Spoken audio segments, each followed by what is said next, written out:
अस्सलाम वालेकुम, नमस्ते, सत श्री अकाल एंड जय श्री राम। कैसे हैं आप लोग? आई होप आप लोग बिल्कुल ठीक होंगे और मैं भी बिल्कुल ठीक हूँ।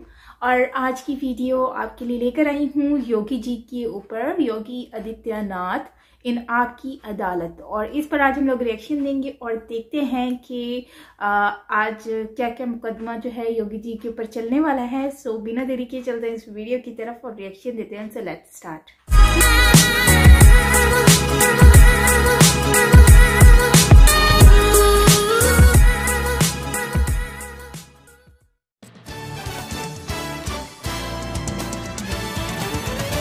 अब शुरू होने जा रहा है देश का सबसे बड़ा मुकदमा, आपकी अदालत, रजत शर्मा के साथ।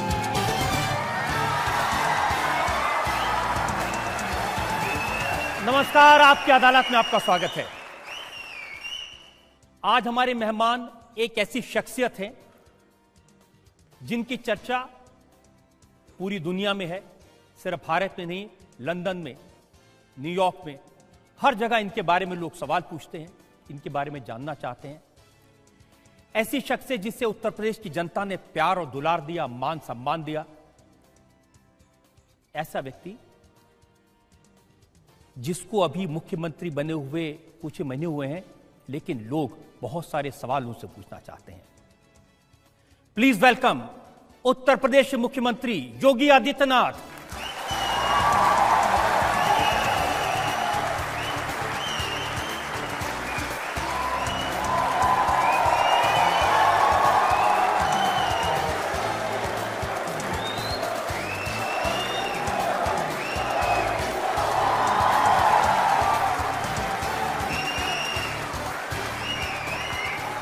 और एक और खास बात मैं आपको बता दूं, आपकी अदालत में आज जज उत्तर प्रदेश की जनता है, आप सब लोग हैं, आप सब लोग फैसला करेंगे आज के मुकदमे का। और इससे पहले कि इल्जामात और सवालात का सिलसिला शुरू करें, मैं सवाल पूछूं, सफाई मांगूं योगी आदित्यनाथ से। एक नजर योगी आदित्यनाथ के पॉलिटिकल करियर। उत्तराखंड के गढ़वाल में एक राजपूत परिवार में जन्मे अजय सिंह को आज सारा देश योगी आदित्यनाथ के नाम से जानता है। बचपन से ही तेज दिमाग वाले अजय सिंह ने गढ़वाल विश्वविद्यालय से गणित में बीएससी की पढ़ाई की, फिर महंत अवैधनाथ के संपर्क में आए। 26 साल की उम्र में संन्यास लेकर योगी आदित्यनाथ का नाम पाया। आम सन्यासियों से अलग रहकर योगी आदित्यनाथ ने धैर्य और राजनीति के बीच संतुलन साधते हुए जन सेवा का रास्ता चुना। योगी आदित्यनाथ ने गोरक्षपीठ की धार्मिक जिम्मेदारी के साथ साथ महंत जी की राजनीतिक विरासत भी संभाली। 1998 में लोकसभा चुनाव जीतकर योगी आदित्यनाथ सबसे कम उम्र के सांसद बने। लगातार 5 बार लोकसभा चुनाव जीतने वाले योगी आदित्यनाथ 2017 के विधानसभा चुनाव में बीजेपी के फायर ब्रांड स्टार प्रचारक रहे। योगी ने 175 से ज्यादा सभाएं की और बीजेपी को प्रचंड बहुमत दिलवाया। योगी आदित्यनाथ सन्यासी से चीफ मिनिस्टर बने, उत्तर प्रदेश की कमान संभाली। योगी आदित्यनाथ की दिनचर्या कड़े अनुशासन में बंधी है, विवादों से नाता है। आपकी अदालत में मुख्यमंत्री योगी आदित्यनाथ अपनी पैरवी खुद करेंगे। तो आइए मुकदमा शुरू करते हैं। आपकी अदालत में पहला इल्जाम उत्तर प्रदेश के मुख्यमंत्री योगी आदित्यनाथ। आपकी अदालत में उत्तर प्रदेश के मुख्यमंत्री योगी आदित्यनाथ पर आरोप है कि इनका दिल बड़ा कठोर है। योगी जी, आपके साथ जो कॉलेज में पढ़ते थे साथी संगी, ये कहते हैं, बीरेन्द्र बहुखंडी ने बताया कि आप 22 साल की उम्र में अचानक गायब हो गए। ऐसे वक्त जब लोग आपको प्यार करते थे, आपकी प्रखर बुद्धि की सराहना करते थे, आप बहुत अच्छे स्टूडेंट थे, लेकिन संगी साथियों को छोड़ के, परिवार को छोड़ के अचानक चले गए। देखिए, सच है, लेकिन जीवन का कोई उद्देश्य तो होना चाहिए। वह क्षण अत्यंत कठिन होता है, लेकिन वो मैंने निर्णय लिया मैंने अपने कॉलेज के दिनों में अखिल भारतीय विद्यार्थी परिषद और इस दुनिया के सबसे बड़े स्वयंसेवी संगठन राष्ट्रीय स्वयंसेवक संघ की कार्यपद्धति को, राष्ट्र के प्रति उनके समर्पण के भाव को देखा तो मेरे मन में आया कि मुझे भी इस दिशा में कार्य करना चाहिए। और उस समय मेरा संवाद और मेरा संपर्क हुआ राम जन्मभूमि मुक्तयज्ञ समिति के अध्यक्ष गोरक्ष पीठाधीश्वर पूज्य महंत विद्यानाथ जी महाराज से। उन्होंने मुझे 2-3 बार गोरखपुर बुलाया, लेकिन मैं चूँकि विद्यार्थी परिषद और राष्ट्रीय स्वयंसेवक संघ के कार्यक्रमों के साथ इतना जुड़ा हुआ था कि समय नहीं मिल पा रहा था। लेकिन जब राम जन्मभूमि आंदोलन बहुत तीव्र और आगे बढ़ा तो मुझे लगा कि अब मुझे उस मिशन में आगे बढ़ जाना चाहिए, तो मैं गोरखपुर चला गया। और बाद में ये मेरा सौभाग्य है कि गोरक्ष पीठाधीश्वर पूज्य महंत विद्यानाथ जी महाराज ने मुझे अपना शिष्य स्वीकार किया। मैंने उनसे संन्यास की दीक्षा ली और फिर एक नाथ योगी के रूप में मैं आया। लेकिन संन्यास लेने के पहले मैंने अपने पूज्य गुरुदेव के सामने कुछ प्रश्न उससे रखे थे, क्योंकि ऋषिकेश और हरिद्वार में रह करके मैंने ये देखा था कि बहुत सारी चीज़ें मेरे सामने आई थी, देखता था मैं। संन्यास का मतलब क्या पलायन है, और अगर पलायन है तो मैं पलायन, जीवन में पलायन का रास्ता नहीं अपनाना चाहता था। मैंने इस बात को कहा कि मैं संन्यास का मतलब सेवा से जोड़ करके देखना चाहता हूँ। उन्होंने कहा कि गोरक्षपीठ जिस अभियान के साथ जुड़ी हुई है, एक बार तुम उसको देखो। तो 6 महीने का समय दिया उन्होंने मुझे, और मुझे लगा कि वास्तव में संन्यास का जो सही अर्थ है उसको गोरक्ष पीठाधीश्वर महंत विद्यानाथ जी महाराज जी रहे हैं। तो उन्होंने मुझे शिष्य के रूप में स्वीकार किया, मैंने उन्हें गुरु के रूप में स्वीकार किया, और मैं सन्यासी के रूप में, योगी आदित्यनाथ के रूप में सबके सामने आ गया। लेकिन वो व्यक्ति जिसको सब लोग प्यार करते थे इतना कठोर कैसे हो सकता है? माता पिता को नहीं बताया, भाइयों को नहीं बताया, बहन को नहीं बताया। देखिए, एक छोटे परिवार से एक बड़े परिवार में सन्यास के रूप में मेरा आगमन है। व्यक्ति परिवार के बारे में जब सोचता है तो सोच बड़ी संकुचित होती है। जब पूरे समाज के बारे में, पूरे राष्ट्र के बारे में सोचता है, वो विराट सोच है, ये सही मायने में हिंदुत्व की सोच है, और उस सोच को है। लेकिन जब आप सन्यासी बन गए, माता पिता ने आपको देखा, सिर मुड़ा लिया था, भगवा कपड़े पहन लिए थे, कानों में कुंडल था, वो तो बहुत रोए आपको देख के। हाँ, क्यों नहीं। उनके सामने मेरे पिता जो है उनको जानकारी नहीं थी, क्योंकि मैं किसी को बता के गया ही नहीं था। तो समाचार पत्रों में निकला होगा तो उनको कहीं से जानकारी मिली, तो मुझे ढूंढते ढूंढते गोरखपुर पहुंचे। मैं संजोग से मंदिर में सफाई के कार्य को देख रहा था तो मेरी नज़र अचानक पड़ी, लेकिन मैं इस भेष में कैसे उनके सामने जाऊं, मुझे स्वयं संकोच हुआ। लेकिन अब जाना था तो उन्होंने मुझे देखा तो उनकी आंखों में आंसू आ गए। लेकिन मैं उनको ढांढस बंधवाया, बिठाया, ले गया। बिठा करके फिर मैंने अपने पूज्य गुरुदेव से फ़ोन, गोरखपुर में नहीं थे लेकिन मैंने उनको फ़ोन से सूचना दी। तो मुझे पूज्य गुरुदेव को लगा कि ऐसा नहीं हो कि मैं फिर अपने पिता के साथ चला जाऊं। तो उन्होंने मुझसे पूछा कि तुम्हारी मानसिकता क्या है। मैंने कहा नहीं, मैंने जब संन्यास ले लिया है तो मैं तो गोरखपुर में ही रहने के लिए आया हूं, लेकिन आपको वास्तविकता से अवगत कराना मेरा कर्तव्य है। मैंने आपको बताया है। उन्होंने फिर बातचीत किया, उन्होंने बताया कि भाई देखो, तो जीवन का उद्देश्य होता है। खैर, उन्होंने बाद में इसको स्वीकार भी किया कि नहीं भाई, तुम्हारा मार्ग ठीक है, तुमने जो किया ठीक किया है, अच्छा है, हमारी शुभकामनाएं हैं, हमारा आशीर्वाद है। आपके बारे में रिसर्च करते करते मुझे ये भी पता चला कि आपकी बड़ी बहन थी, 5 साल बड़ी, जो आपको पहली क्लास में जब जाते थे तो उंगली पकड़ के ले जाया करती थी जंगल के रास्ते से स्कूल। हाँ। और सबसे ज़्यादा करीबी वही थी आपकी। लेकिन इतने बरस अलग रहे, 20-21 साल में आप उनसे मिले नहीं, बस 1-2 बार मिले। मैं सही बता रहा हूँ कि मैंने जीवन में जो कुछ भी सीखा है अपनी माँ और अपनी बहनों से सीखा है। वो मुझे पढ़ाते थे। मेरी माँ मुझे, यानी मुझे अक्षर का ज्ञान मेरी माँ ने कराया, लेकिन और पूरे उस स्कूली शिक्षा के बारे में भी इंग्लिश मेरी बहन मुझे पढ़ाती थी। लेकिन जब मैंने कहा ना कि एक छोटे परिवार से एक बड़े परिवार में एक सन्यासी के रूप में मेरा मिलन है, और मैंने उसको उस रूप में मैं जीवन जी रहा हूं और पूरे समाज को एक परिवार के रूप में लेकर के आगे बढ़ने का प्रयास कर रहा हूं। अब योगी जी, मैं भी समझना चाहता हूं, देश की जनता भी समझना चाहती है, कोई ऐसा कठोर कैसे हो सकता है कि आप सन्यासी बन गए, उसके 2 साल बाद आप भिक्षा लेने के लिए अपने घर गए, अपनी माँ से भिक्षा मांगी, माँ के दिल पे क्या बीती होगी? देखिए, सन्यास का एक धर्म है वो, और उसका निर्वहन प्रत्येक को करना होता है कि जीवन में उसको एक बार अपने परिवार से भिक्षा लेने के लिए जाना ही होगा, और मुझे लगता है कि उसका निर्वहन मैंने भी किया है।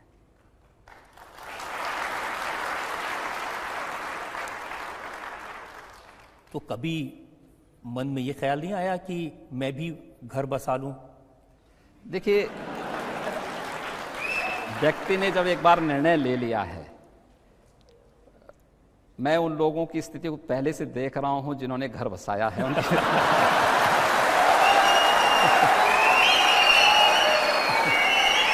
तो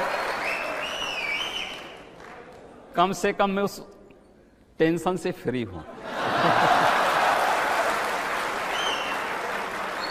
लेकिन मेरी शुभकामनाएं होती हैं, जब कोई व्यक्ति शादी करता है तो मैं उसको शुभकामना देने, आशीर्वाद देने जरूर जाता हूं।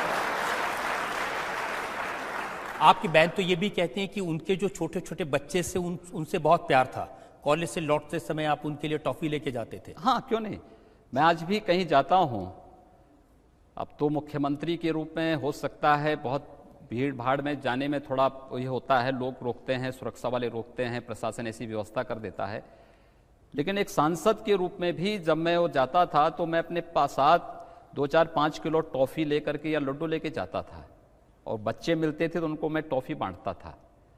और किसी भी क्षेत्र में मैं जाता था, कहीं भी जाता था, यहाँ तक कि इलेक्शन के दौरान भी मैं कभी कभी मुझे ये तो रहता था कि इलेक्शन कमीशन इसको मान ले, लेकिन मैं ये मानता था इन बच्चों को कोई वोट तो देना है नहीं, इसलिए इलेक्शन कमीशन इस मामले में मुझे कटघरे में खड़ा नहीं कर सकता है। लेकिन मैं तब भी वहाँ बच्चे मिलते थे तो मैं टॉफी और उनके लिए लड्डू लेके जरूर जाता था। उत्तर प्रदेश की परंपरा योगी जी ये रही है कि कोई मुख्यमंत्री बनता है तो फिर अपने बेटे को मुख्यमंत्री बनाता है, फिर बेटा अपने बेटे के लिए तैयारी करता है, और हमने तो देखा पूरे परिवार में लड्डू बंटते हैं। देखिए, आदरणीय मोदी जी ने और आदरणीय अमित शाह जी ने चुनाव के पहले इस बात को कहा था ना कि प्रदेश से परिवारवाद और जातिवाद को समाप्त करना है। तो मुझे लगता है कि जातिवाद और परिवारवाद की राजनीति को और तुष्टीकरण की राजनीति को ही समाप्त करने के लिए संभवतः मुझे भेजा गया है, और मैं उस कार्य को करूंगा। लेकिन आपने कभी सोचा था कि योगी आदित्यनाथ एक कल्ट फिगर बन जाएंगे पूरे देश में? अब लोग आपकी तरह बाल भी कटाना चाहते हैं। देखिए, मैं तो एक सन्यासी हूं, लोक कल्याण का मार्ग जितना भी प्रशस्त हो सकता है उतना मैं पूरी जी जान से उसके लिए प्रयास करूंगा, और मैं उसके लिए लगा हूं। मुझे पार्टी ने, मुझे हमारे राष्ट्रीय अध्यक्ष जी ने, आदरणीय प्रधानमंत्री जी ने एक अवसर दिया है उत्तर प्रदेश की जनता की सेवा करने का। उस दायित्व का निर्वहन मैं करने का प्रयास कर रहा हूं। मुझे लगता है कि आप सबकी शुभेच्छा से, शुभकामनाओं से मैं उसमें सफल होऊंगा। लेकिन योगी जी, दुनिया को तो ये लगता है कि ये कैसा अजूबा है, ये कैसा नमूना है कि ये भगवे वस्त्र पहने हुए है, सन्यासी है, लेकिन राज सिंहासन पर बैठे। हाँ, ठीक बात है, ये भारत की वास्तविक परंपरा रही है। जिन्होंने भारत को नहीं समझा है वे लोग ये प्रश्न कर सकते हैं, लेकिन इस देश का योगी ही इस देश का राजयोगी भी बना है, और उस राजयोगी के रूप में उस दायित्व का निर्वहन दिल्ली में मोदी जी कर रहे हैं, तो उत्तर प्रदेश में उन्होंने दायित्व मुझे दिया। तो ये जो आपके उत्तर प्रदेश की जिम्मेदारी मिली है, जिस तरह से निर्वहन कर रहे हैं, उसको लेकर के बहुत सारे सवाल मेरे पास में हैं। हम एक ब्रेक के रुकेंगे, और ब्रेक के बाद आपकी अदालत में उत्तर प्रदेश के मुख्यमंत्री योगी आदित्यनाथ पर एक और इल्जाम। लखनऊ आगरा एक्सप्रेसवे उद्घाटन हो गया, लेकिन अभी खुला नहीं है यातायात के लिए। मुझे परेशानी इस बात की होती है कि मुझे पूरे एक्सप्रेसवे पे सुरक्षा देनी पड़ रही है, विशेष हिदायत देनी पड़ रही है कि भाई देखो, इटावा और और सफाई के आसपास थोड़ा बचा करके रखिए लोगों को।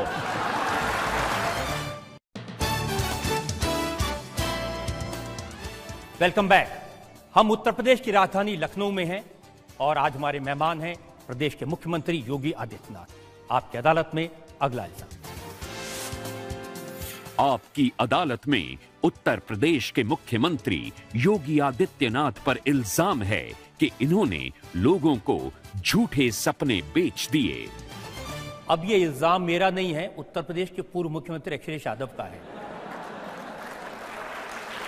वो कह रहे हैं कि पूरे इलेक्शन कैंपेन के दौरान हम लोगों को समझाते रहे और योगी जी बहकाते रहे और ये जीत गए, हम पीछे रह गए। देखिए, जो सपने दिखाता है वही उसको साकार भी करता है। हमने प्रदेश के अच्छे के लिए सपने दिखाए हैं और हम उसको साकार भी करेंगे।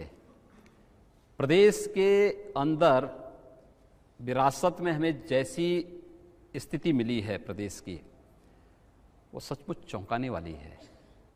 कोई अनुमान करेगा उत्तर प्रदेश देश का सबसे बड़ा राज्य, देश का सबसे बड़ा लोकतंत्र, 22 करोड़ आबादी की जनसंख्या का प्रदेश, जिस प्रदेश या प्रदेश अगर एक देश होता तो दुनिया का 5वां बड़ा देश होता है। और इस प्रदेश में 1.5 लाख किलोमीटर की सड़कें गड्ढायुक्त हों, 5 जिलों को छोड़ करके बाकी किसी भी जिले में बिजली 2 से 3 घंटे 4 घंटे से अधिक न मिलती हो, जहां पर शिक्षा हो, स्वास्थ्य हो, पेयजल का हो, बुनियादी सुविधाओं का नितांत अभाव हो। स्वच्छता की रेटिंग को जब सामने आती है देश के, तो जिसमें 100 गंदे शहरों में 52 उत्तर प्रदेश के आते हैं। और जब हम प्रदेश के दायित्व का हम लोगों ने निर्वहन किया तो प्रदेश का खजाना एकदम खाली था। अखिलेश यादव ये सच कहते हैं कि आखिर हम इन सपनों को पूरा करेंगे कैसे, लेकिन ये प्रदेश के सपने साकार करेंगे हम लोग और उस दिशा में हमने कदम बढ़ाए हैं। योगी जी वो तो कहते हैं कि उन्होंने जो सड़क बनवाई उसको जो देख लेगा वो उनकी वाहवाही करेगा। वो कहते हैं उन्होंने भवन बनवाए, उन्होंने फव्वारे लगवाए, उन्होंने तो जयप्रकाश की भवन के ऊपर तरणताल स्विमिंग पूल बनवा दिया। तो यही तो करते रहे लोग। इस प्रदेश का दुर्भाग्य यही है। मैंने आपको कहा ना, 1.5 लाख किलोमीटर की सड़कें गड्ढा युक्त थीं।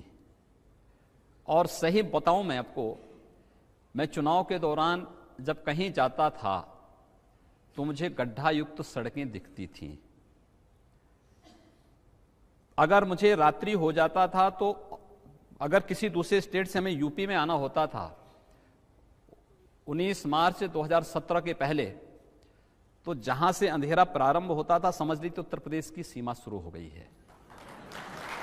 जहां से गड्ढा युक्त सड़कें प्रारंभ हो गई उत्तर प्रदेश, जहां पर छिनैती, डकैती, लूटपाट, बहन और बेटियों की इज्जत के साथ सरेआम खिलवाड़ करने की प्रवृत्ति होती थी और सत्ता का संरक्षण उन मंचलों दुष्कर्मियों को प्राप्त होता था, वो उत्तर प्रदेश होता था। लेकिन हम लोगों ने उस व्यवस्था को बदलने का एक प्रयास किया है। हम लोग उसको बदल रहे हैं। अभी हमारा बजट नहीं आया है, लेकिन बजट आने के पहले प्रदेश की सभी सड़कों को हम गड्ढा मुक्त कर देंगे। अभी बजट नहीं आया है। इनके लिए कौतूहल और आश्चर्य का विषय यह है कि बजट अभी आया नहीं। उन्हें मालूम है कि प्रदेश का खजाना इन्होंने खाली करके छोड़ा है, लेकिन उन्हें यह भी मालूम कि हम लोग संन्यास परंपरा के लोग हैं। हमें विरासत में कुछ नहीं मिलता है, लेकिन हम पूरे समाज को लेकर के सब कुछ इकट्ठा भी करने की क्षमता रखते हैं और वही उत्तर प्रदेश के लोग कर रहे हैं। अगर खजाना खाली है तो किसानों के 36,000 करोड़ के कर्ज कैसे माफ कर दिए? कर रहे हैं ना हम लोग। कहां से देंगे? हम दे रहे हैं। इसीलिए कहा एक हम ही लोग कर सकते हैं। इस देश का कोई योगी ही कर सकता है। हमने सभी फिजूल खर्चे बंद करवा दिए हैं। आप अनुमान करिए वित्तीय अनुशासनहीनता की क्या पराकाष्ठा थी। यहां पर पीपीआर बनता है गोमती रिवर फ्रंट का 160 करोड़ का, डीपीआर बनते बनते वो चला जाता 660 करोड़। 2 वर्ष में योजना पूरी होनी थी। जनवरी 2015 से प्रारंभ हुई योजना जनवरी 2017 में संपन्न होनी थी। अधिक से अधिक डीपीआर में 660 करोड़ में सब कार्य संपन्न हो जाता है, नहीं हुआ। 1437 करोड़ खर्च हो चुके हैं और अभी योजना अधूरी है। यह प्रदेश की वित्तीय अनुशासनहीनता की प्रकाष्ठा है, लूट का एक ऐसा नग्न तांडव है। जेपीएन सेंटर को आप देखिए ना, क्या स्थिति है उसकी। जिस प्रदेश में जनता बुनियादी सुविधाओं के लिए तरस रही है, वहां पर आप कुछ चंद राजनेताओं के लिए मौज मस्ती का एक सेंटर बनाना चाहते हैं। ये मजाक है प्रदेश की और देश की व्यवस्था के साथ, ये नहीं स्वीकार होगा, इसको हम नहीं चलने देंगे। मेरे पास एक दिन एक कैंसर का पेशेंट आया। मैं जनता दर्शन का कार्यक्रम लगाता हूं, प्रतिदिन जनता से मिलता हूं। वो मेरे पास आया, उसने कहा साहब कैंसर का पेशेंट हूं, मेरे पास पैसा नहीं है, कैसे मैं उपचार करूं। मैंने कहा आपको हॉस्पिटल में भर्ती करवा देते हैं, वहां से आप एस्टिमेट बनवा लीजिए, जो खर्चा आएगा प्रदेश सरकार देगी उसको। ये ड्यूटी है हमारी, किसी गरीब को स्वास्थ्य की सुविधा दिलाना, हम लोग करेंगे इसको। तो मेरे दिमाग में आया कि अखिलेश यादव ने यहां पर एक कैंसर इंस्टीट्यूट का भी उद्घाटन किया था। मैंने मिनिस्टर को फोन किया, मैंने कहा वो कैंसर इंस्टीट्यूट में आप देख करके आइए, अगर वहां पे पेशेंट भर्ती हो सकता है पेशेंट को भर्ती करवा दो। मैंने उसके सारे कागजात रखे, उसको मैंने कहा कि भाई आपकी हम व्यवस्था करवा रहे हैं। हमारा मंत्री वहां जाता है, हमारे मंत्री ने जाने के बाद मुझे बताया कि साहब कैंसर इंस्टीट्यूट का केवल एक ढांचा खड़ा है, वहाँ ना बेड है, ना वहाँ पे कीमोथेरेपी की व्यवस्था है, ना वहाँ रेडियोथेरेपी की व्यवस्था है, ना वहाँ कोई डॉक्टर है, ना कोई वहाँ पैरामेडिकल का स्टाफ है। तो मैंने कहा उद्घाटन के समय तो बेड थे, कहा वो तो केजीएमयू से बेड लाए गए थे, फिर वापस चले गए हैं। ये यहाँ की सच्चाई है विकास की। लखनऊ आगरा एक्सप्रेसवे उद्घाटन हो गया, लेकिन अभी खुला नहीं है यातायात के लिए। और यातायात के लिए खुलेगा कैसे? सुरक्षा के सबसे अधिक डकैती तो उनके गृह जनपद में पड़ती है उस एक्सप्रेसवे पे। मुझे परेशानी इस बात की होती है कि मुझे पूरे एक्सप्रेसवे पे सुरक्षा देनी पड़ रही है, विशेष हिदायत देनी पड़ रही है कि भाई देखो इटावा और सफाई के आसपास थोड़ा बचा करके रखिए लोगों को। और सफाई बनाने की बात कर रहे हैं, लेकिन सफाई के और उसके आसपास क्या कुछ घटित हो रहा है, बहुत वैसी यानी अफसोसजनक स्थिति है। ये कार्यक्रम में अखिलेश जी की बात सुन रहा था, वो कह रहे थे कि हमने ऐसा गार्डन बनाया है जो लंदन के हाइड पार्क जैसा है, उसमें जाके बैठे तो बड़ी अच्छी हवा आती है। मुझे लगता है कि प्रदेश की जनता इन नमूनों को उन्हीं गार्डनों में बिठाने के लिए भी तैयार बैठी है, और ये होगा जरूर। लेकिन आप तो जनता से वादा कर रहे हैं, किसानों से वादा किया, आपने जनता से वादा किया कि हम आपको 24 घंटे बिजली दे देंगे। अगर पैसा नहीं है तो बिजली कहां से लाएगी? हम दे रहे हैं ना। और हमने बाबा साहब भीमराव अंबेडकर की जयंती से प्रदेश के अंदर पहले 5 जिलों में बिजली मिलती थी। हमने कहा 70 जिलों ने क्या गुनाह किया था। पहले मैंने कहा इन 5 जिलों की बिजली भी काटो। समाजवाद है तो समान रूप से होना चाहिए, और फिर राष्ट्रवाद है, हम सबको समान रूप से बिजली भी देंगे। 75 जिला मुख्यालयों पर 24 घंटे बिजली, तहसील मुख्यालयों पर 20 घंटे बिजली, ग्रामीण क्षेत्रों में 18 घंटे की बिजली की व्यवस्था हम लोगों ने कर दी है। हम लोगों ने टोल फ्री नंबर भी जारी कर दिया है 1912। ट्रांसफार्मर जलता है ग्रामीण क्षेत्र में 48 घंटे के अंदर, शहरी क्षेत्र में 24 घंटे के अंदर आप इसको बदलिए किसी भी स्थिति में। ये कार्रवाई प्रारंभ हुई है। एक जर्जर व्यवस्था है, हमने पावर फॉर ऑल पर साइन किए हैं। हम लोगों ने इस बात को कहा है कि 18 अक्टूबर 2018 से हम 24 घंटे विद्युतीकरण ग्रामीण और शहरी क्षेत्र में देंगे, लेकिन मैंने उसके साथ एक शर्त और जोड़ी है कि हम बिजली देंगे सबको, लेकिन मेरा अनुरोध होगा लाइन लॉस कम करिए। जहां बिजली की चोरी है इसको रोकिए, लोग विद्युत का कनेक्शन लें। हमने बीपीएल फैमिलीज को निःशुल्क विद्युत कनेक्शन देने की कार्रवाई प्रारंभ कर दी है, लेकिन उनका मीटर लगाएंगे, जो कम से कम बिजली का उनका खर्चा आएगा उतना पैसा वे दे देंगे। हम 24 घंटे बिजली ग्रामीण क्षेत्र में भी देने के लिए, मैं आपकी सारी बात मान लेता हूं, लेकिन मेरे पास जो फिगर्स हैं उसके मुताबिक उत्तर प्रदेश में आपको उपलब्ध है 14,500 मेगावाट बिजली। जी हाँ। और आप वादा कर रहे हैं 22,000 मेगावाट का। देखिए 17,000 मेगावाट बिजली से हमारा पूरा कार्य चल सकता है, और हमने उसकी व्यवस्था कर ली है। हमारे पास बिजली की कमी नहीं है। हम पूरी तरह जिस रोस्टर के हिसाब से बिजली दे रहे हैं, प्रदेश की जनता को हम बिजली देने में सफल होंगे, दे रहे हैं। और पावर फॉर ऑल में जनता का सहयोग हम मांग रहे हैं, पब्लिक हमें सपोर्ट करे, हम 24 घंटे बिजली सबको उपलब्ध कराएंगे, बिजली की कोई कमी कहीं नहीं होने देंगे। देखिए, मेरी जानकारी तो ये है कि रामपुर, इटावा, कन्नौज, आजमगढ़ ये ऐसे इलाके हैं जहां बिजली तो जाती है लेकिन 80 से 90% चोरी होती है, कोई पैसे नहीं देता। हाँ, देखिए, जब राजनीतिक नेतृत्व तो उस समय का चोरी करना सिखाता था, चोरी करता था, चोरी करना सिखाता था तो लोगों की आदतें खराब कुछ तो थी लेकिन सुधर रही हैं। हमने कहा ना, इसलिए लाइन लॉस को कम करने की हमने अपील की है, पब्लिक से अपील की है। और मुझे प्रसन्नता है, प्रदेश की जनता का इस संबंध में पूरा समर्थन मिल रहा है। बदायूं से भी, कन्नौज से भी, रामपुर से भी, आजमगढ़ से भी, और मैं अपील करूंगा अखिलेश जी से कि इटावा से भी वो करा देंगे तो मुझे लगता है कि सारी समस्या का समाधान यूपी में हो जाएगा। लेकिन योगी जी, जितना बजट आपका होगा उसमें से 2/3 तो चला जाएगा तनख्वाह देने में। 7th पे कमीशन लागू हो चुका है, जो बचा कुछ आप किसानों को कर्ज माफ कर देंगे तो विकास के काम तो सारे रुक जाएंगे।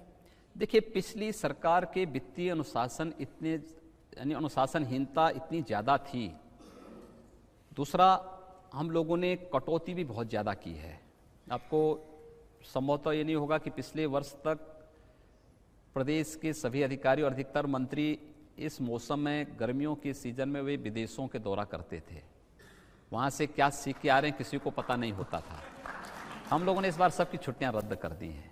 हमने अपने सभी मंत्रियों से कहा है कि गर्मियों की छुट्टियों में आप जिलों में जाइए, वहाँ दौरा करिए, सड़कों को देखिए, किसानों का गेहूं क्रय किया जा रहा है कि नहीं किया जा रहा है इसको चेक करिए, प्राथमिक स्वास्थ्य केंद्र, सामुदायिक स्वास्थ्य केंद्र, जिला चिकित्सालयों की स्थिति देखिए, पेयजल की स्थिति देखिए, जनता की समस्याओं को सुनिए। जनप्रतिनिधियों से भी हम लोगों ने यही अपील की है, अधिकारियों से भी कह दिया गया। बहुत सारी फाइल आई थी कि साहब विदेश दौरा इनका प्रस्तावित है। मैंने कहा पैसा कहाँ से आएगा?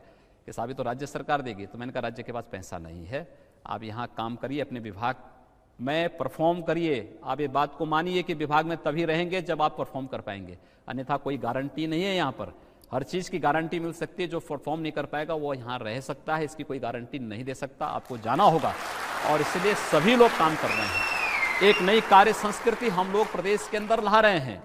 लोग कार्य करें। मैं स्वयं 18 से 20 घंटे कार्य करने को तैयार हूं, मेरे मंत्री कार्य करने को तैयार हैं, प्रशासन भी उसके साथ सहयोग करें। और मुझे प्रसन्नता सब लोग कैसे मुकाबला करेंगे? आपने तो अपने घर के सारे एयर कंडीशनर निकलवा दिए। देखिए, मुझे लगता है कि एयर कंडीशन ही हर जगह के लिए नहीं, पूरे प्रदेश में क्या प्रदेश की जनता एयर कंडीशन में रह रही है क्या?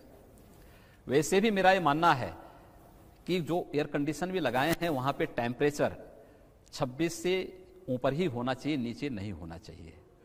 क्योंकि भाई हम लोग कार्य कर रहे हैं, टेम्परेचर 25 और 26 के बीच में रखते हैं, तो हम अगर धूप में भी निकल जाएंगे तो हम पे असर नहीं पड़ने वाला है। लेकिन जो 20 और 18 के टेम्परेचर में रह रहा होगा, बाहर जाएगा तो लू की चपेट में सबसे पहले आएगा। इसलिए लू की चपेट में ना आए, इसलिए हम लोगों ने लोगों के सामने कुछ। अब योगी जी, एसी आप लगाने नहीं देंगे, गर्मी में छुट्टी पर बाहर जाने नहीं देंगे, ये तो बड़ा अत्याचार है। अत्याचार नहीं है, एक कार्य संस्कृति। प्रदेश की 22 करोड़ जनता जिन स्थितियों में रह रही है, हमें उन स्थितियों में से उनको उभारने के प्रयास करने चाहिए।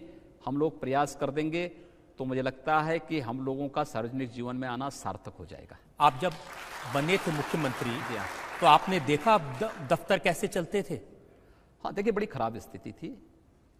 मैंने जब शुरू दिन इस बारे में इच्छा व्यक्त की कि भाई अब तो मुख्यमंत्री पद की शपथ ले लिया है, मुख्यमंत्री क्या होता है मुझे भी नहीं जानकारी है, तो मैंने कहा कार्यालय मुझे जाना है। भाई कहा साहब 11 बजे के बाद आइए आप। तो मैंने कहा कार्यालय 11 बजे खुलते हैं क्या? मैंने संसद तो देखी थी कि 11 बजे से संसद चलेगी शाम 6 बजे तक, लेकिन कार्यालय 11 बजे से शुरू होते हैं। तो गए, मैंने मंत्रिमंडल के अपने सभी सहयोगियों से एक बात के लिए आग्रह किया था। मैंने कहा यार देखो, पहले दिन कार्यालय आप जाएंगे तो बैठिएगा मत। आदरणीय प्रधानमंत्री जी का जो एक मिशन है, स्वच्छ मिशन, स्वच्छता मिशन, स्वच्छ भारत अभियान, उस स्वच्छ भारत मिशन के तहत पहले दिन हम लोगों को जिस कार्यालय में बैठना है उस कार्यालय में स्वच्छता के कार्यक्रम को अंजाम देना है। मैं देख के ताज्जुब था, बहुत सारी जगह ये कुर्सी है, ये फाइल गंजी हुई थी ऊंची तक, ये भी फाइल गंजी थी ऊपर तक, टेबल में फाइल गंजी हुई थी, उसमें धूल जमा हुआ था, और बहुत सारे ऐसे श्रीमान जी लोग थे जो पान खा करके वहीं कोने में थूक देते थे। तो मैंने लोगों से पूछा, मैंने कहा भी तुम लोग तो प्रदेश सरकार को इतना ज़्यादा नुकसान पहुंचा रहे हो, ये सब फाइल में धूल पड़ा हुआ है, ये टीबी हो जाएगी तुम्हें तो, और टीबी का उपचार फिर पैसा सरकार को ही खर्च करना पड़ेगा, इसलिए अच्छा होगा ये सब ठीक करो, ये फाइल ऐसे पड़ी नहीं रहनी चाहिए। हमने एक सिटीजन चार्टर लागू करवाया। आज एक सप्ताह से अधिक किसी एक विभागाध्यक्ष के पास फाइल रहेगी तो उसको जवाब देना होगा। 3 दिन से अधिक किसी के यहां फाइल रुकी ही नहीं सकती, अगर रुकेगी तो उसकी जवाबदेही भी तय होगी। ये नहीं चल सकता है। प्रदेश की जनता के टैक्स से हमें वेतन मिलेगा, हमें सुविधाएं मिलेंगी, और हम उसके साथ इतना बड़ा अन्याय करें, वो महीनों महीनों भटकता रहे, ये नहीं हो सकता है। उस सिटीजन चार्टर को हम लोगों ने लागू किया। कार्यालय में लोग समय से बैठे, पता लगा लंच आवर के बाद तो कोई जाता ही नहीं था। मुख्यमंत्री और मंत्रीगण आते थे। मैं गोरखपुर का एक किस्सा बताता हूं इस सरकार का। एक बार मैं गोरखपुर रेलवे स्टेशन पे था। इस सरकार का एक माध्यमिक शिक्षा के मंत्री गोरखपुर, कृषि मंत्री गोरखपुर आए थे। उस समय के जो एपीसी थे, एग्रीकल्चर प्रोटेक्शन कमिश्नर, वो गोरखपुर आए थे। तो ट्रेन से उनको लखनऊ वापस आना था। मैं भी रेलवे स्टेशन पे बैठा हुआ था।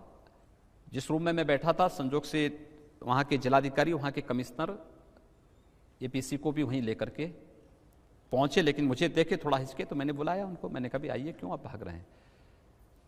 रिटर्निंग रूम में ये लोग आए, बैठे।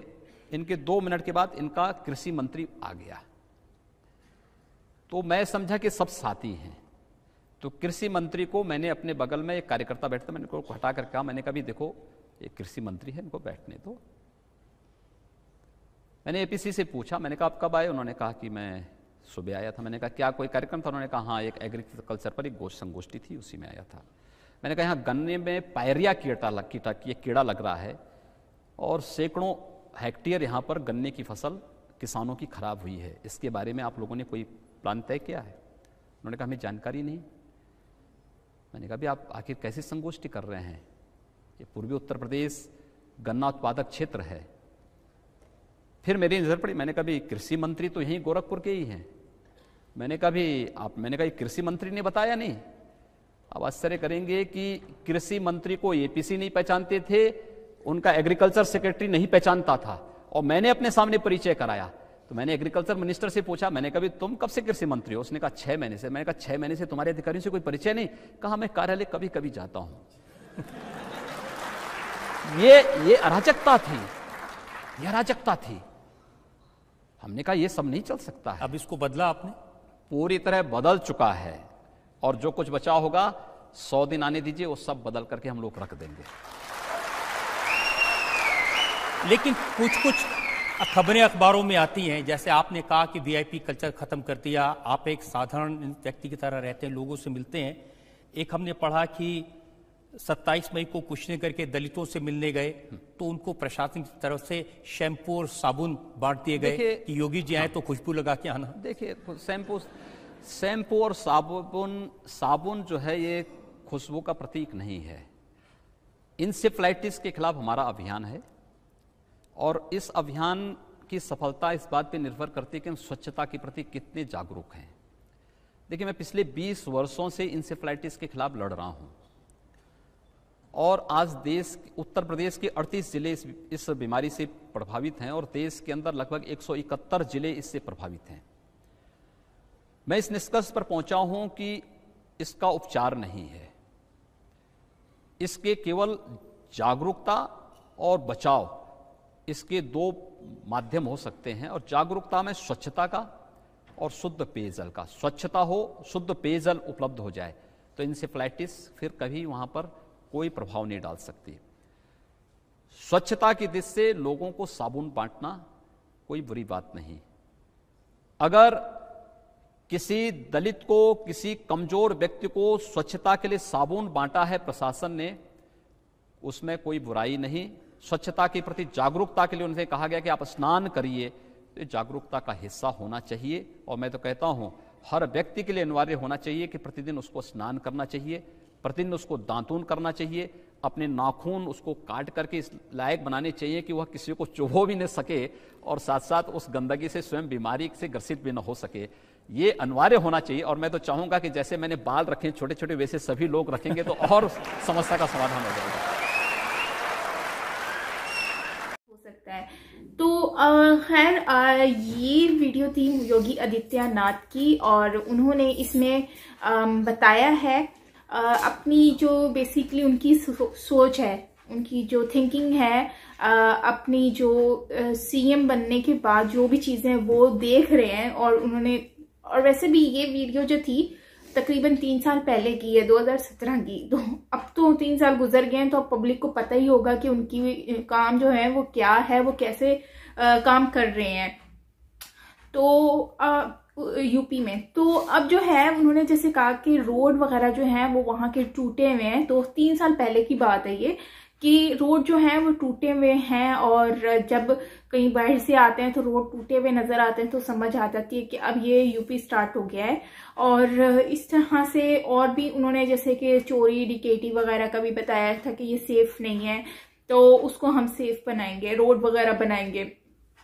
तो बजट नहीं है, और भी चीजें जो हैं उनको हम करेंगे, बिजली प्रोवाइड करेंगे। तो योगी जी ने मतलब उनकी सोच बहुत अच्छी है। और जहां तक मुझे आइडिया है, मैंने देखा है, जाना है, योगी जी ने बहुत सारी जो चीजें हैं उस पर काम किया है। और लोगों की जिस तरह से वो लोगों के साथ मिलजुल कर रहते हैं, यहाँ तक कि उन्होंने एसी तक बंद करवा दी है यार। मतलब और अगर ऑन भी करवाई है तो मतलब इतने लो टेम्परेचर पर कि आप जो है वो नॉर्मल टेम्परेचर को इतना फील ना कर सको, मतलब कि सेम ऑलमोस्ट हो अगर आप बाहर भी जाएं। तो मतलब कि उन्होंने हर उस चीज को इक्वल रखा है जो आम जनता के साथ होता है। जैसे आम जनता रहती है वैसे ही उन्होंने अपनी जो सारा सिस्टम है, उनके अंडर में जितने भी लोग हैं उनके साथ सेम वही कंडीशन रखी हुई है। तो ये बात बहुत बड़ी है। योगी जी ने अपनी फैमिली को छोड़ दिया है, अपनी जो है सिस्टर, मदर और भी जितने लोग हैं उन सबको छोड़ दिया है। उसकी वजह भी यही है कि देश की जो है वो देश का जो जिम्मेदारियां हैं उसको पूरा करने के लिए योगी जी जो हैं उन्होंने अपनी जिंदगी में मतलब कि कभी मुड़कर पीछे नहीं देखा, और अपनी सिस्टर तक को मिलने नहीं जाते, अपनी फैमिली तक को नहीं मिलने जाते। और यहाँ तक कि उन्होंने कभी भी अपनी फैमिली को इतना जो है कभी भी उनको अपनी इस पोजीशन से कभी भी उनको फायदा नहीं पहुंचाया। तो ये उनकी लाइफ बिल्कुल उस आम इंसान की तरह, जैसे वो पहले जीते थे, छोटी सी शॉप बनाकर उनकी सिस्टर, तो वैसे ही अभी भी उन लोगों की वैसी छोटी सी शॉप बनी हुई है जहाँ वो फूल वगैरह बनाकर और ये सारी चीजें सेल करते हैं। तो कहने का मतलब सिर्फ इतना है कि योगी जैसे जो शख्स हैं, शख्सियत है, इनको जितना भी हम इनकी रिस्पेक्ट कर लें उतना ही कम है।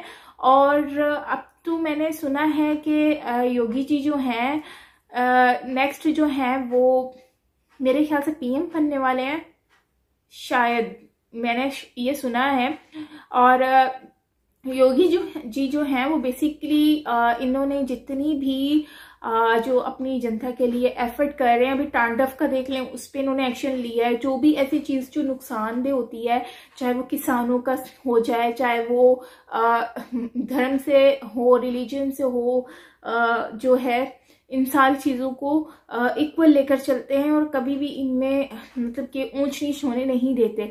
अब जैसे तांडव में जो भी चीज़ें हुई हैं तो उसके खिलाफ उन्होंने एक्शन लिया है और बिजली वो सबको प्रोवाइड कर रहे हैं। तो इस तरह से आजकल मैंने नहीं देखा कि लोग करते हों, कोई सीएम ऐसा भी करता होगा। यार लोग तो कहते हैं कि बस सीट मिल गई है, जो काम कर रहा है उनको करने दो। हम लोग जो है सुकून से बैठते हैं, एंजॉय करते हैं, अपनी इस पोजीशन को एंजॉय करते हैं और बाहर के मुल्क चले जाते हैं। और ये तो बता रहे हैं कि इन्होंने अपने सारे बंदों को बोला है कि तुमने बाहर जाने का छोड़ो, यहाँ पर ही अपना विजिट किया करो, देखो तो सही कि लोग क्या कर रहे हैं, लोगों की प्रॉब्लम्स वगैरह को नोट करो।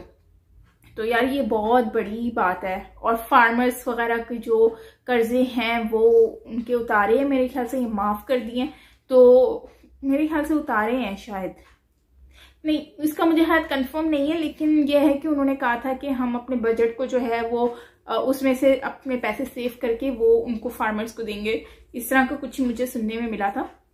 लेकिन ये वीडियो तो खैर पुरानी थी, इसलिए अब तो काफ़ी चीज़ें चेंज हो गई होंगी, काफ़ी जो इम्प्रूवमेंट आई होगी यूपी में। और मैंने सुना है कि योगी जी जो हैं उनको अब मोदी जी के बाद जो है वो लोग उनको बहुत ज़्यादा चाहते हैं। और इनकी सबसे अच्छी जो मुझे लाइन लगी वो ये वाली थी कि दिल्ली में मोदी जी और यूपी में हम, मतलब सेम काम कर रहे हैं।